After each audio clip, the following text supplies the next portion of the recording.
Hello friends. पिछली video में हमने सीखा था एक्सेल में ऑटो फिल लिस्ट अपनी मनचाही कैसे बना सकते हैं। अगर आपने वो वीडियो नहीं देखा है तो आप आई बटन पे क्लिक करके उस वीडियो को देख सकते हैं।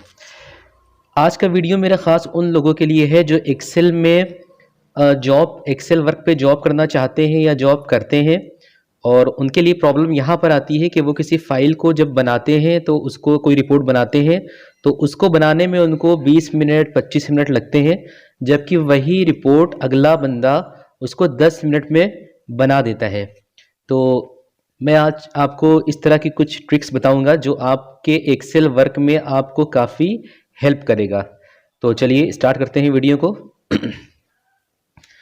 तो पहले हम बात करेंगे कि जैसे हमारे पास ये फाइल बनाई, जैसा कि आपने अभी तक जाना कि आप एक्सेल में कुछ भी जब टाइप करेंगे सेल में तो वो डेटा सेल के बाहर चला जाता है, तो सेल को यहाँ पर से क्लिक करके इसको अलाइन करना पड़ता है, जैसे मैंने आपको अपने पिछले वीडियो में शुरुआती वीडियो में बताया था।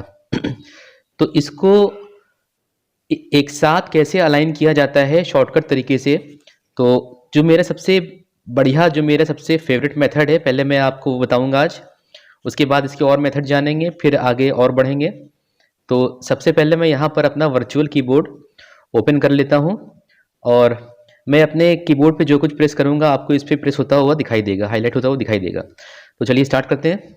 तो इसके लिए पहले आप यहाँ पर किसी भी सेल पे क्लिक कीजिए और सिर्फ क्लिक कीजिए। अब यहाँ पर आपको कंट्रोल और ए प्रेस करना है। देखिए मैंने कंट्रोल ए प्रेस किया, सारा डेटा सिलेक्ट हो गया। इसके बाद आपको 1 बाय 1 ऑल्ट ओ सी ए ये प्रेस किया और आपने देखा कि सारा डेटा, सारे सेल बिल्कुल अलाइन हो चुके हैं, बराबर से हो चुके हैं। ठीक है, ये आपको मेथड समझ में आया होगा। ये मेरा बहुत ही पसंदीदा मेथड है। और चलिए और मेथड के बारे में बात करते हैं इसके।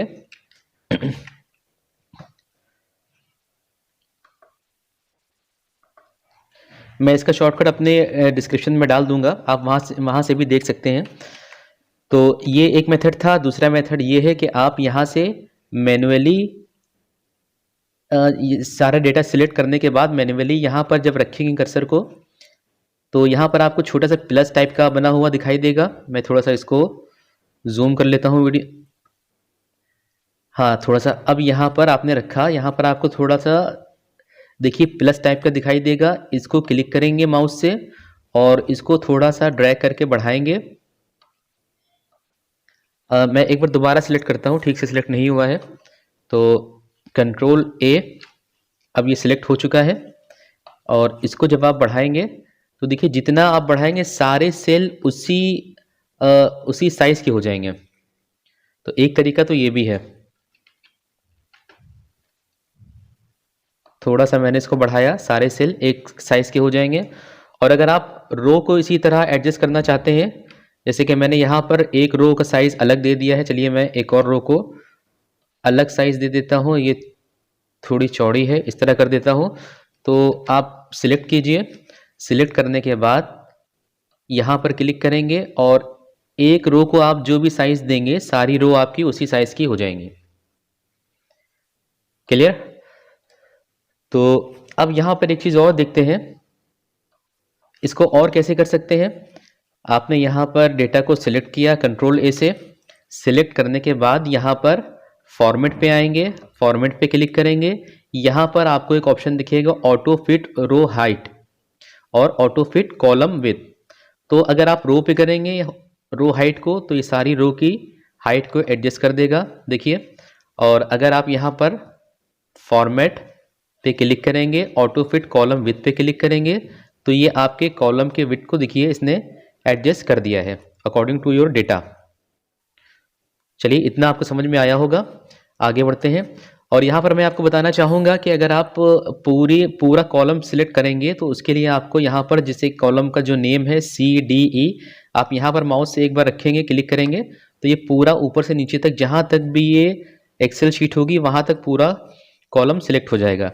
इसी तरह अगर आप किसी रो को पूरा सिलेक्ट करेंगे तो उसको आप इधर 1 2 3 पे किसी पे क्लिक करेंगे तो ये पूरी रो आपकी सिलेक्ट हो जाएगी। इसको कीबोर्ड से करने का तरीका है कि आप जहाँ पर करना चाहते हैं वहाँ पर आप कहीं पर भी हो, कॉलम में कहीं पर भी हो। अगर आप चाहते हैं ये डी वाला कॉलम पूरा सिलेक्ट करना है तो इसके लिए आप कंट्रोल प्रेस कीजिए।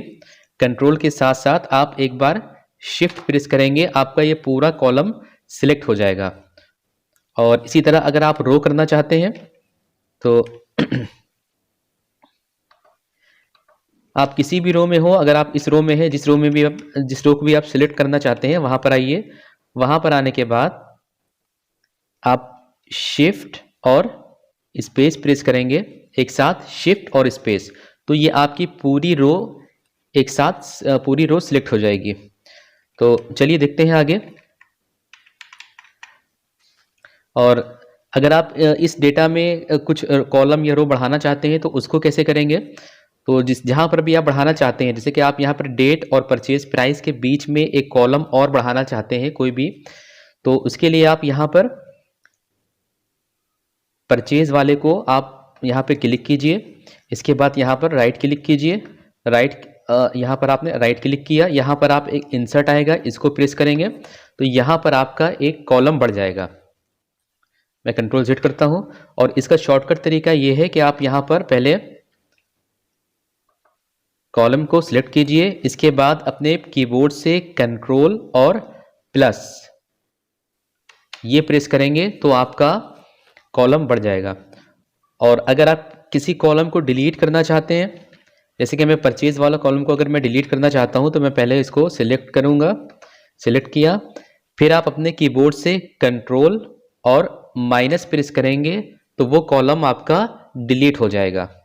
और दूसरा तरीका डिलीट करने का ये है, आप यहाँ पर राइट क्लिक करके यहाँ पर इसको डिलीट पे क्लिक करके इसको डिलीट कर सकते हैं।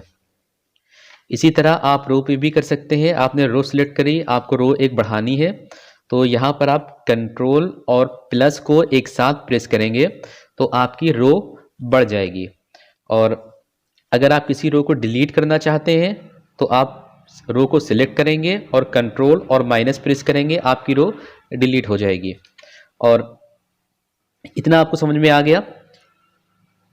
और किसी रो को अगर कॉलम को अगर आप हाइड भी करना चाहते हैं, जैसे कि मान लीजिए मैं कुछ प्रिंट देना चाहता हूं या मैं ये फाइल कहीं और भेजना चाहता हूं, तो मैं चाहता हूं कि मैं कुछ चीज़ों को उसको हाइड कर रखूं या कुछ फॉर्मूला आपने लगाया है उसको हाइड करना चाहते हैं तो आप सिंपल इसको क्लिक कीजिए।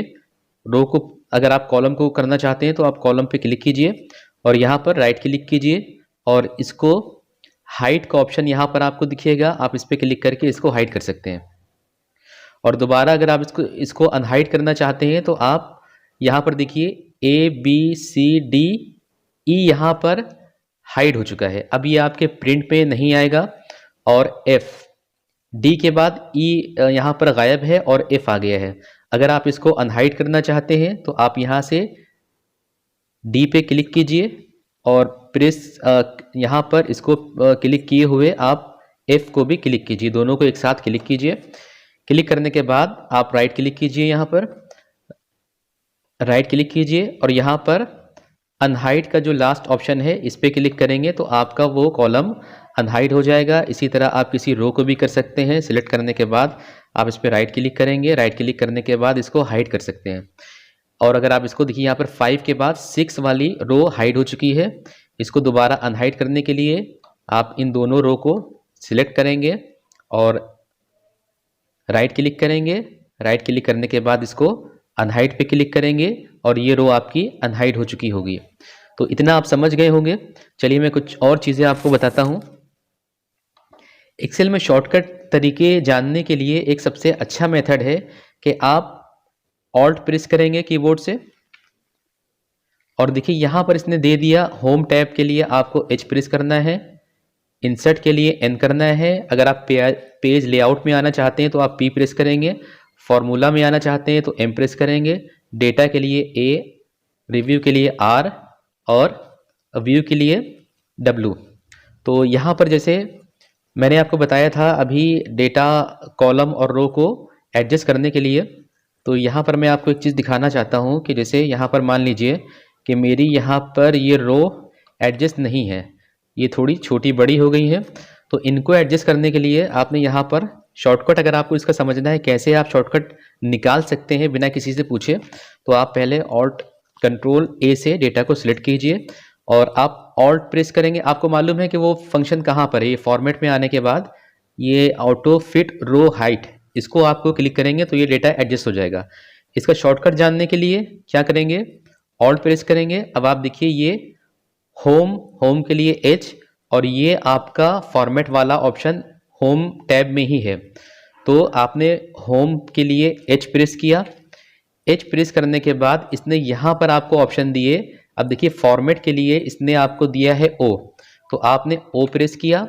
ओ प्रेस करने के बाद आपने यहाँ पर ऑटो फिट रो हाइट को लेना था, तो यहाँ पर इसके लिए इसने ए के नीचे इसने एक यहाँ पर आपको इसने एक अंडरलाइन बना दी है।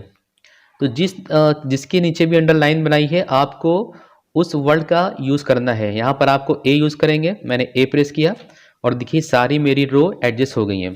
तो शॉर्टकट इस तरह से आप नोट भी कर सकते हैं। जैसे कि इसका शॉर्टकट यहाँ पर मैं एक लाइन को दोबारा से मैं कंट्रोल जेड करके दोबारा से मैंने कर लिया। अब इसके लिए ऑल्ट एच ओ ए, देखिए ये एडजस्ट हो गया। इस तरह से आप शॉर्टकट निकाल के अपनी नोटबुक में या कहीं पर आप उसको लिख सकते हैं और उसकी प्रैक्टिस कर सकते हैं ताकि आप एक्सेल में तेज़ स्पीड से अच्छे तरीके से काम कर सकें। आज के वीडियो में इतना ही। अगर आपको आज का वीडियो अच्छा लगा तो चैनल को सब्सक्राइब कर लें और जल्द ही मिलते हैं एक अगले एक्सेल के वीडियो में, जिसमें मैं आपको बहुत ही कुछ इंटरेस्टिंग बताने वाला हूँ। Thanks for watching, have a nice day.